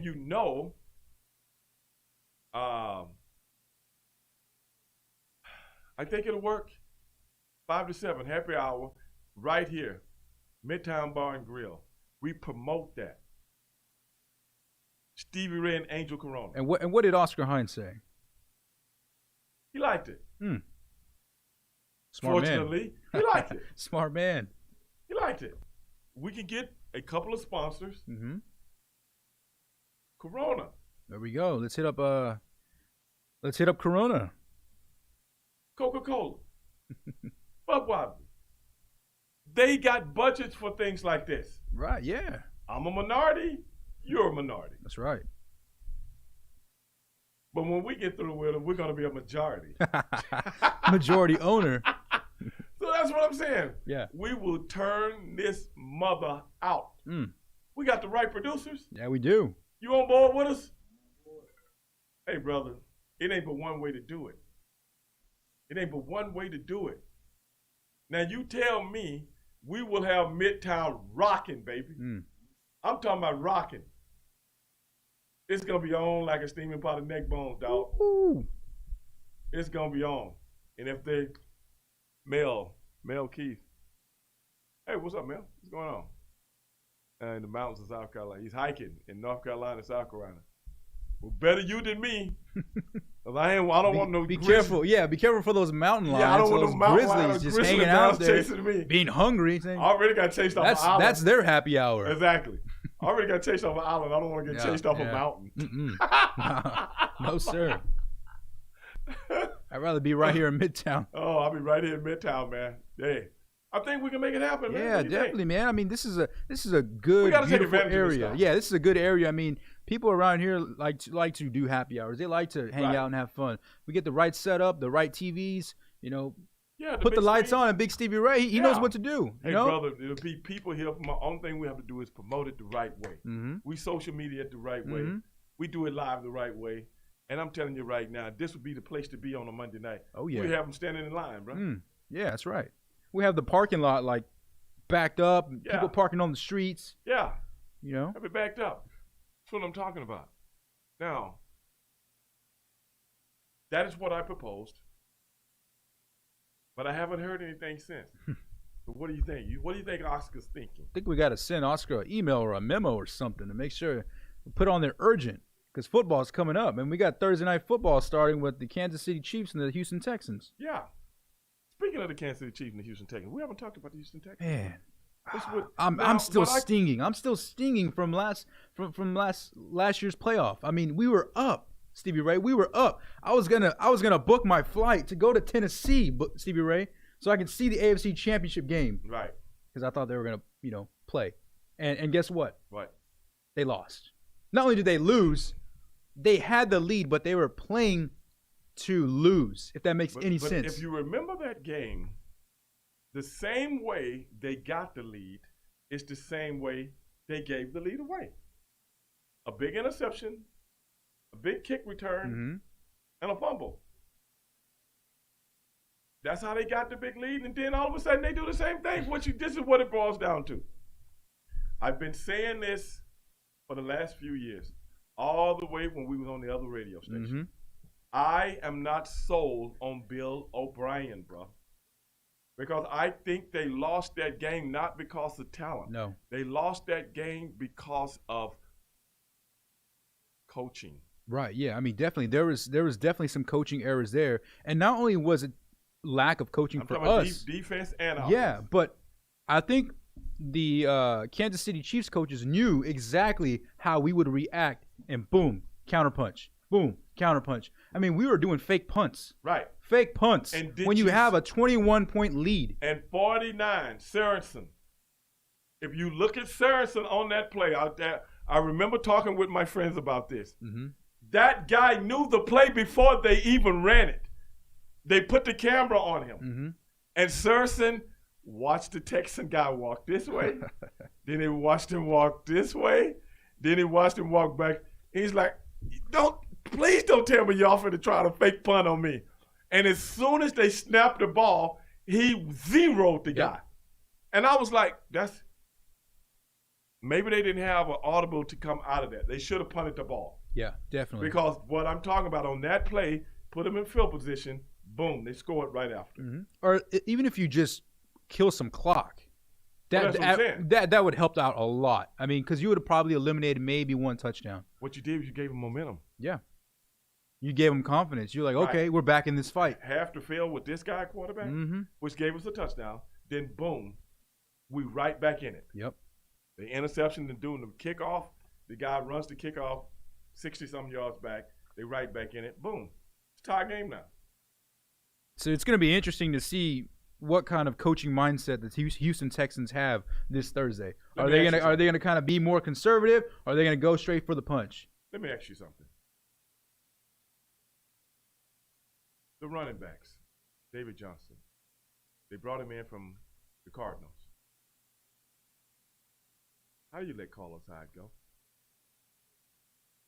How do you do that? Yeah, I don't get it. I mean, Carlos Hyde was brought in to fill in Lamar Miller, and he did an exceptional job. The guy did everything you could possibly ask for. Running, and blocking. Yeah, and people thought Duke Johnson was going to be our actual savior for the backfield. Right. But it was actually Carlos Hyde. Yeah. And I don't get it. I mean, I don't get the whole trade, in my opinion. I mean, I know it was over some money, and maybe DeAndre Hopkins and Bill O'Brien didn't, see eye to eye. But when you have a talent like that, you make it work.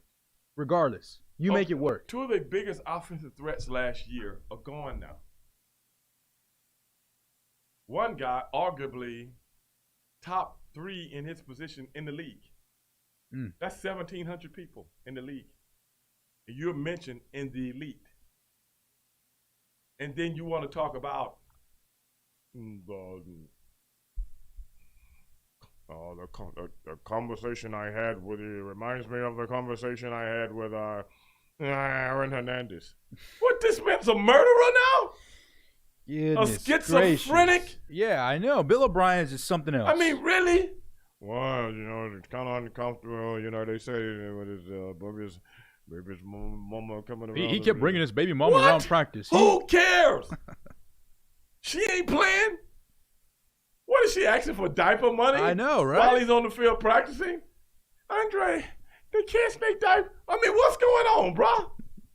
What's so distracting from having a baby mama at practice, even if there's 2 or 3? even if they're 6 or 7.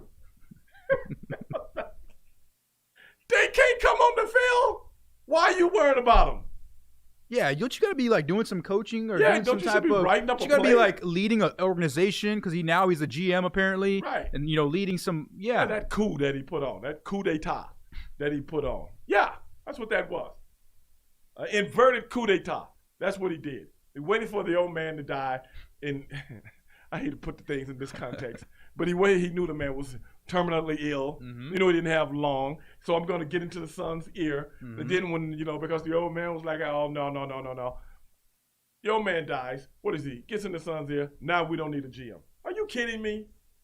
And what the sad part about all this is, Stevie Ray, is unless we go like maybe 3-13, Right.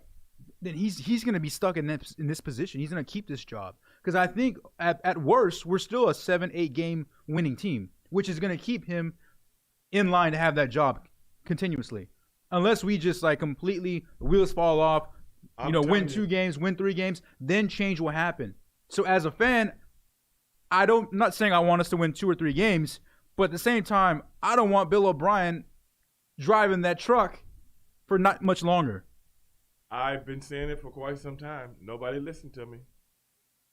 I have nothing against Bill O'Brien. I just believe he's in over his head when it comes to certain situations that he's never had to deal with before. Being a head coach, it's not in the NFL. Man, you can't bring personal feelings into things like this. That's why certain guys have been coaching for long periods of time. Like the Bill Belichick's of the world, or the Mike Tomlins of the world, or the my man with the Kansas City Chiefs, Andy Reid. Andy Reid. These guys have been around for long periods of time. Andy Reid brought Michael Vick off the streets after he got out of prison. Because he said, I think I can help this young man. He didn't look at him and go, he's a lost cause. Because he's fighting dogs. He had the dog fighting ring and blah, blah, blah. I don't think Bill O'Brien can relate to that kind of stuff, bro. I swear. And if you can't relate to that, you got to be a teacher. Mm-hmm.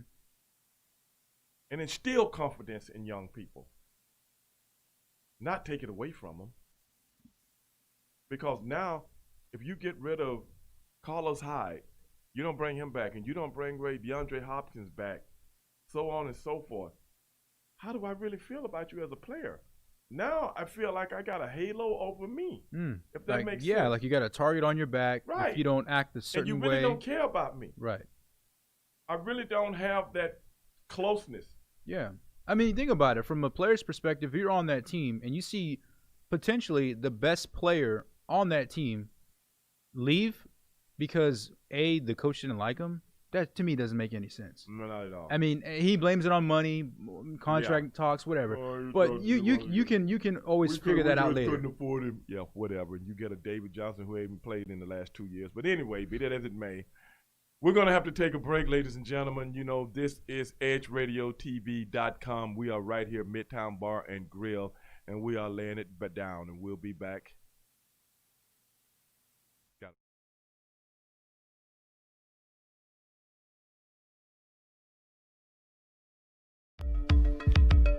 Are you a small business owner concerned about the downturn in the economy? Top business leaders like Mattress Mac and Warren Buffett will tell you that now is the time to promote your business more than ever. People need your services. Your business needs an edge.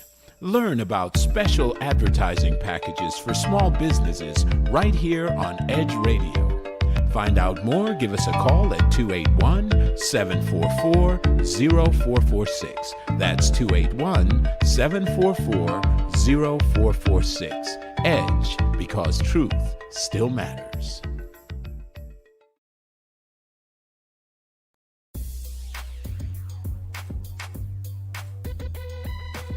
The Natural Nation Network is really about taking control of your health physically, spiritually, emotionally, even intellectually, because there's so much out there in misinformation. There's a lot of people now that are suffering from all sorts of diseases that they really wouldn't have to suffer for if they had better information. And that's what we're here to do. Provide information that can save lives. The mind and the body are totally connected. Health can be really serious, and sometimes we just have to lighten it up a little bit while we're still providing substantive information. And my sort of mantra on the salsa dance floor is kind of similar. I tell somebody, if you make a mistake twice, it becomes a move. Okay, Tune into Natural Nation every Tuesday at 11 a.m.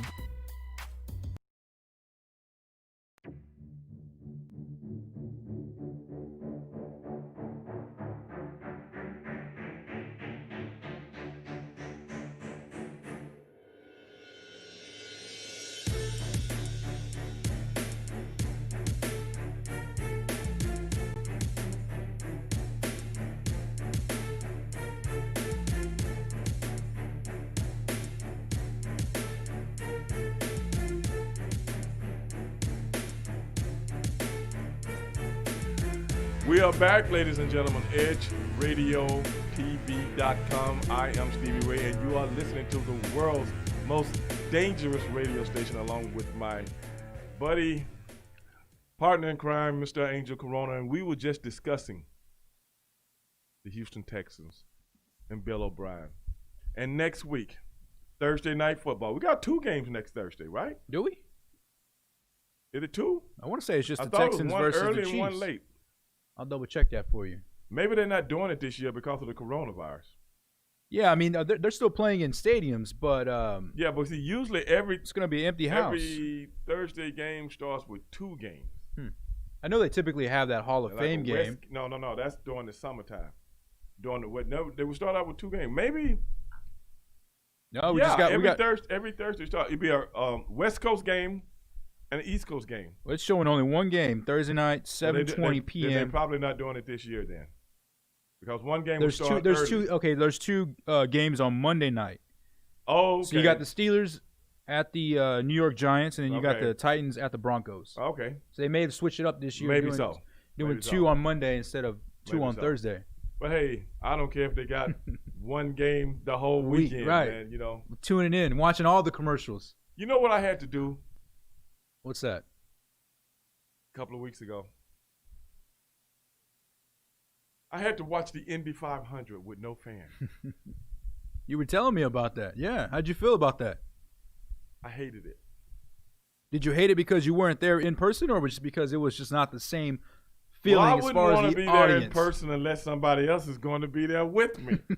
You wouldn't want to be the only person in the stands? Hell no. I would. No, think about man. it. The restroom breaks are easy. The beer breaks are easy. I mean. Well, I'm going to be honest with you. I've never had to sit in the audience at the Indy 500. You get that VIP status. You got that Stevie Ray status. Come on, brother. I mean, come on, man. I mean, if I got to sit in the audience, I might as well stay at home and watch it on television. Well, us normal people like me, like peasants, we got to sit. We got to sit in the audience, Stevie Ray. No, man. I sit in the audience once. I'm sure it feels weird for you. When I was watching the Grand Prix, one of the United States Grand Prix that they had there. This is like 2001 or 2002. Where the Formula One cars come over from Europe and they race there. And it was cold. And it started raining a little bit. I'm like, wait a minute, baby. Wait a minute. Ray Dog is not for the elements, man. What the heck is really going on, man? But you got to realize this is a Formula One. Yeah. So it's a little different, man. And the VIP boxes and all that are bought up by billionaires. Yeah, definitely. So I had to sit out there with the regular people. You're a regular person for would have been cool for a little bit. Maybe you're just not. Maybe Stevie Ray's not built for the regular audience, because if it rains on you like that's just a sign. But it was cold. That too. I'm like, wait a minute, man. Don't supposed to be cold when I'm watching race cars. Come on, man. So I'm like, okay. It was good to be there for the first US 500. It was the first one that they had at the Indianapolis 500 track. and it was it was you know it was an honor to be there. And my buddy Lee Beard, he set up everything. Had a great time though. It was just cold. It turned cold though. I don't know if some kind of cold front came in, but that race, the Indy 500 is usually in May for Memorial Day weekend. The Formula One race, when it comes to the United States, is usually September, October, something like that. So in that part of the country, which is the Midwest, it could be kind of cool. Whereas here, we still got 80-some degree weather. And now they do that same Formula One race in Austin, Texas, at the new track that they built there. So I guess it's a little better. They're going to come that late in the year. You got to pretty much go somewhere where it's the not going to elements be are freezing not as, cold. Right. Yeah. Yeah. So, but other than that, man, every time I've been there, I'm down on the track. I'm up in the pagoda. I'm in somebody's private suites. And that's a fun time. Man. Yeah. All the alcohol and food. Yeah, and you get to see everything up close and personal. I mean, think you about just it. look right out right and here. it's all on someone else's dime. And, I don't know who died, but it ain't your boys. It ain't your boys' dime. You just see the cars going woof. Yeah, woof. yeah. And You probably smell the rubber, smell the speed. Brother, I'm going to tell you something. It's nothing like watching auto racing live. You can watch it on TV forever until you go to an event and see it live. If you do, you are hooked. It is an adrenaline rush like nothing else. I've been watching football. Hell, I played football. I've sit in the stands from high school, college, whatever. Right. And that's exciting. But, going to the stadium here to watch a basketball game. I've been watching that since I was a kid. I used to watch the Rockets and Calvin Murphy and those guys when I was a kid, man. And watch the Oilers back in the day when I was a kid. I mean, this is when I was junior high, back in those days, we went to concerts by ourselves. Kids! Can you imagine? I used to tell my daughter this. I can't imagine you even being out of my eyesight. Right, yeah. Me and my little friends, when we were in elementary school, would know how to ride the bus all the way downtown to watch Houston professional wrestling and Paul Bosch. Now, it might be one older kid with us. Yeah, kind of being the supervisor of the group. But what kid? I think about it now, and I'm like, yeah, someone should call CPS. Yeah, nowadays that won't fly. I think you have to be like 16 or something, right, to go into one of these venues. But so it was like a concert coming to town. Yeah, we save our money, right? All the dimes and nickels. Yeah, and we get us a cheap ticket, and we're in junior high or something. We go watch whoever's performing. So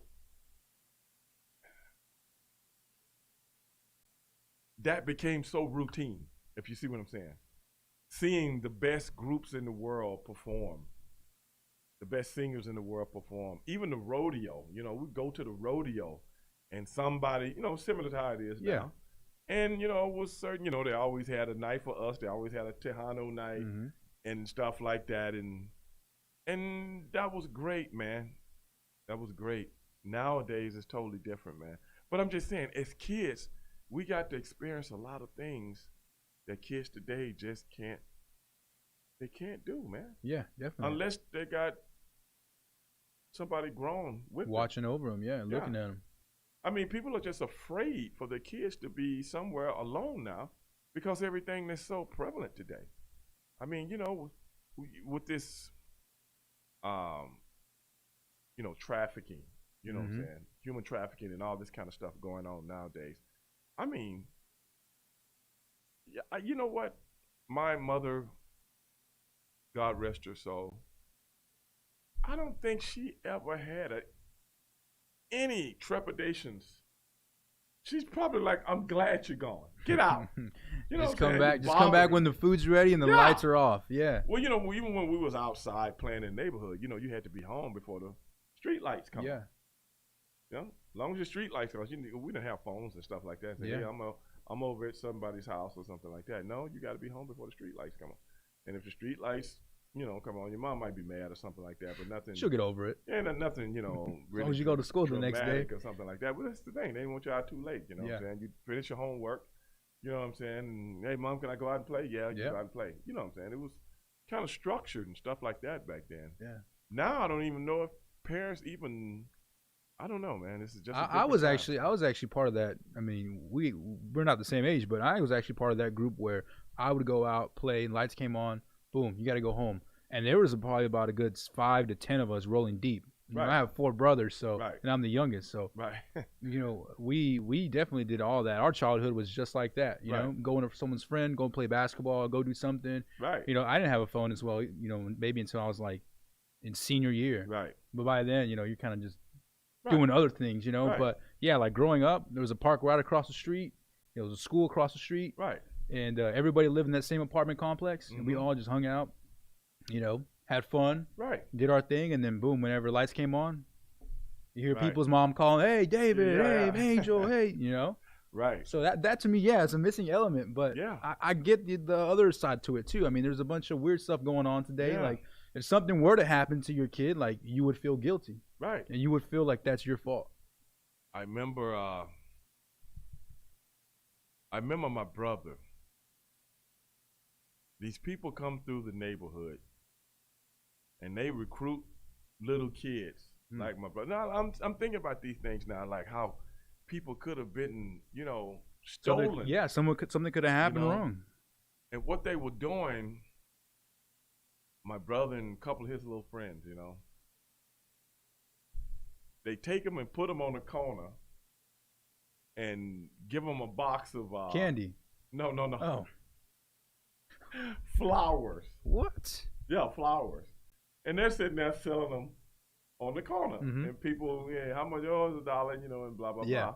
And then these people, they recruited all these little kids and put them on different corners. Oh, man, they're pimping them out. Yeah, straight up pimping them out like crazy. And my mom is looking for my brother. And I can't remember how, I don't know if we told her or something. Oh, we're kids. Yeah. We don't know. We're ignorant, towards certain things. We don't see bad in people and things. He's out there making money, Mom. Yeah, he on the corner selling some flowers, cheap. I don't even know if they were real. Right, they're probably fake.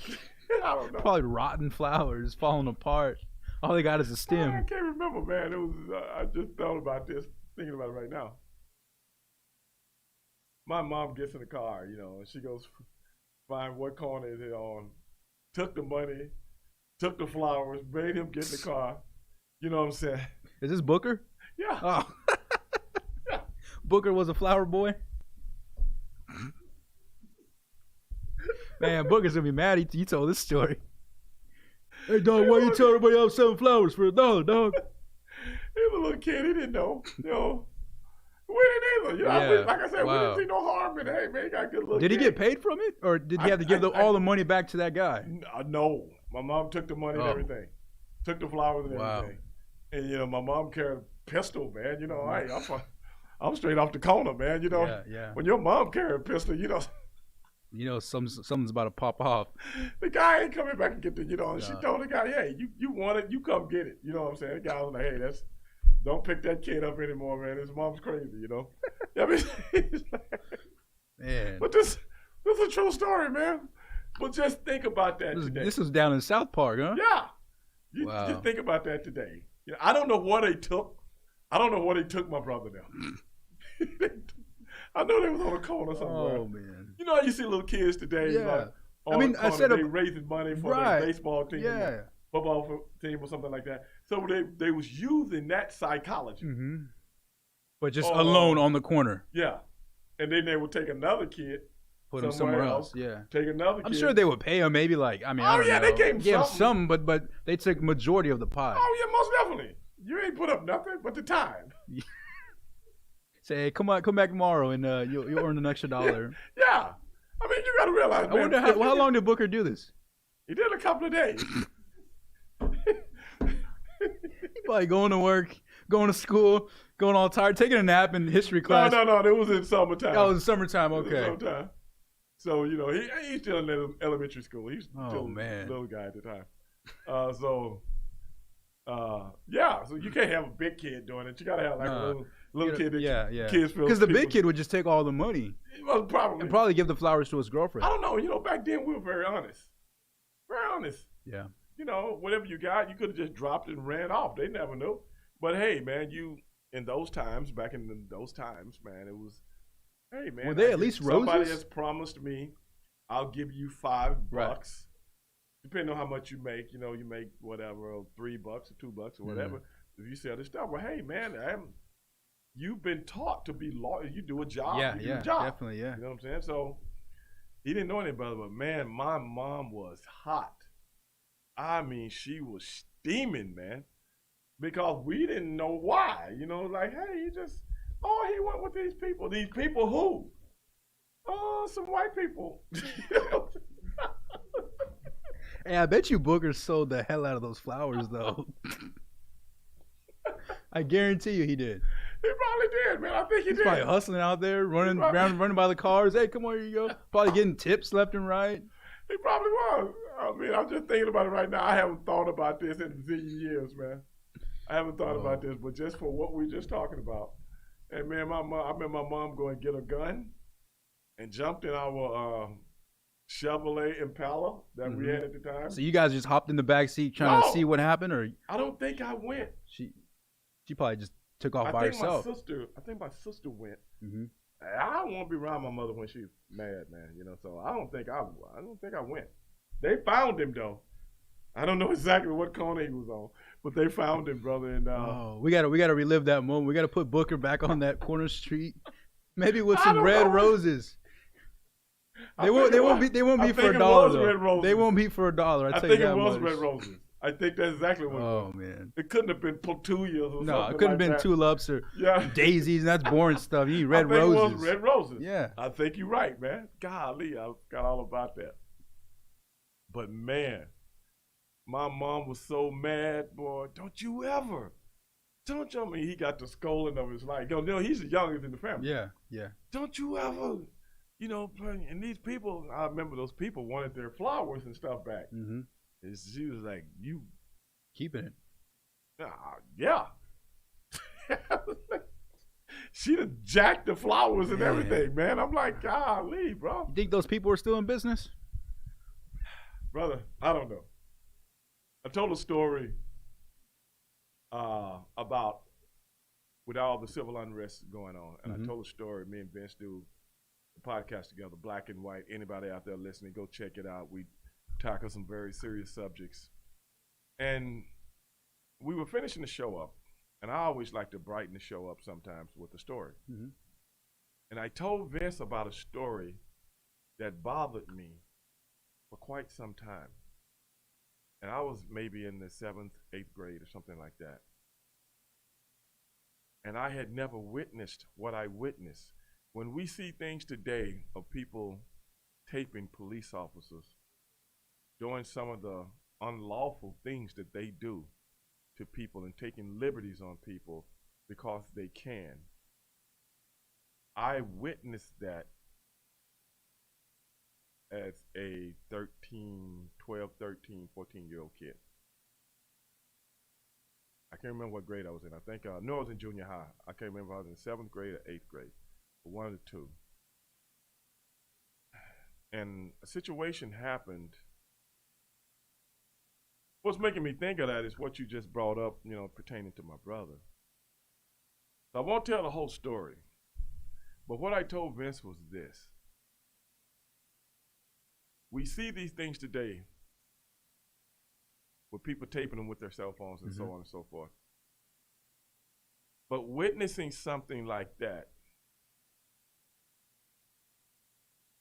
I couldn't get it out of my mind for a long period of time. Because what I witnessed was 6 or 7 police officers beat a friend of mine unmercifully. Now, within the story, I made it funny. But it wasn't funny at the time. Right. It's years later. The reason I made it funny because I didn't want the whole mood to be dead. Because the funny part wasn't about my friend that got beat up. The funny part was his uncle that tried to help him. And now every time, and my friend was named, we used to call him Fat Daddy.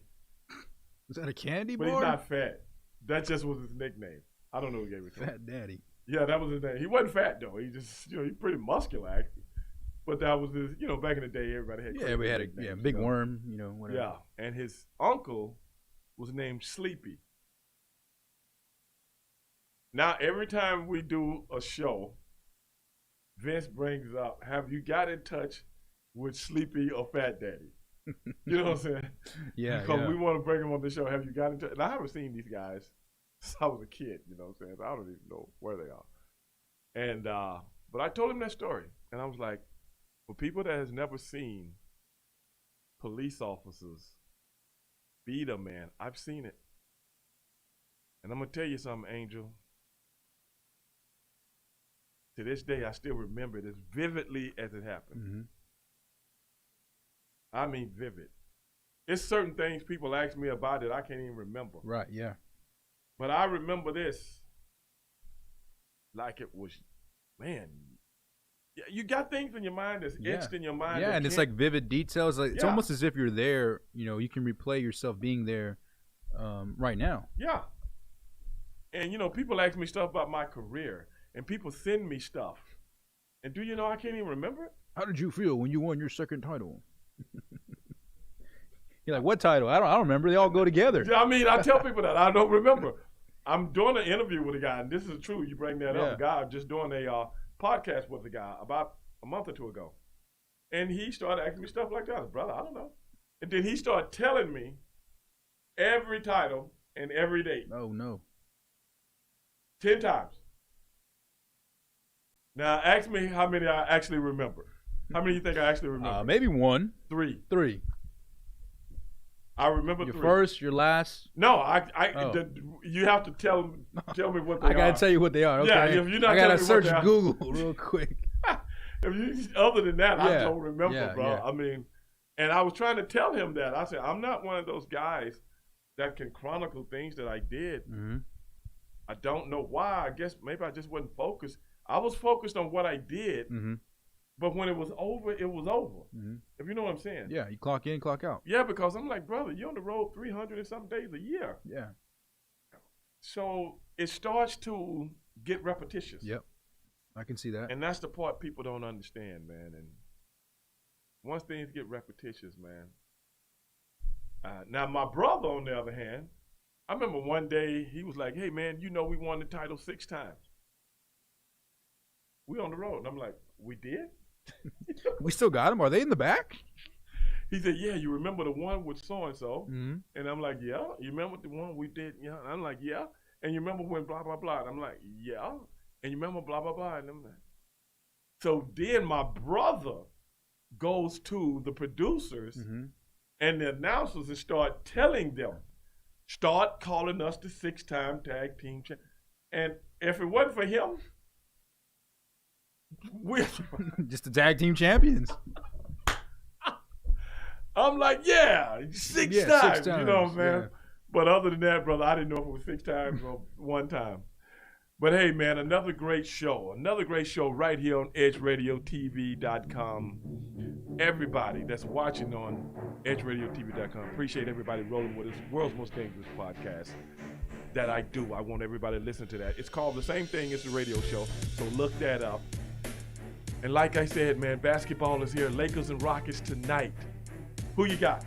You know what? I got some stiff money in Vegas right now, so I got to roll with the Rockets. I think the 3-point shooting will definitely come out for the Rockets. The Lakers are the worst 3-point shooting team in the playoffs. The Rockets are the best. Boom, Rockets. Well, you had it right there from my main man, Angel Corona. I'm Stevie Ray. We'll see you guys next week. Straight Shooting with Stevie Ray. Peace.